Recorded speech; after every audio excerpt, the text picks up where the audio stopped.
ராஜராஜன் தர்பார் வரலாற்று துளிகள் 15 ஜனவரி.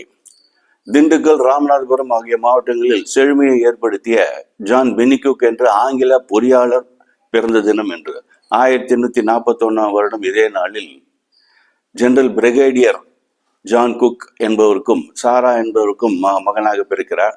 இவர் இங்க தமிழகத்துல ஒரு இன்ஜினியர், இராணுவத்துல ஒரு இன்ஜினியர், பிரிட்டிஷ் இராணுவத்துல இன்ஜினியரா இங்க வரும்போது அந்த தேனி மாவட்டம்லாம் வறட்சியில் இருக்கிறதை பார்த்து விட்டு அந்த மேற்கு தொடர்ச்சி மலையில் வரைக்கும் அந்த முல்லை பெரியார் அந்த ரிவரை இந்த பக்கம் திருப்பி விடுற வகையில் ஒரு அணையை கட்டினால் சரியா இருக்கும் என்று சொல்லி திட்டமிடுகிறார்.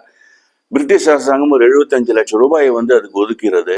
ஆனால் அது அணை பாதி கட்டி கொண்டிருக்கும் போது இயற்கை பேரிடர் வெள்ளம் காரணமாக அதெல்லாம் அடித்து கொண்டு போயிடுகிறது. அதுக்கு மேல பிரிட்டிஷ் அரசாங்கம் இந்த அணையை கட்டுவதற்கு விரும்பவில்லை. அப்ப இவர் என்ன பண்றார், தனியா இங்கிருந்து போய் இங்கிலாந்துல அவருடைய சொத்துக்கள் எல்லாவற்றையும் விட்டு அங்கிருந்து இங்க அந்த அணையை கட்டி முடிக்கிறார். 1895 வருடம் கிட்டத்தட்ட 2 லட்சம் ஏக்கர் தேனி, ராமநாதபுரம், சிவகங்கை எல்லா மாவட்டங்களுக்கும் இதனால் இன்னைக்கு பசுமை செழிக்கிறது என்று சொல்லலாம்.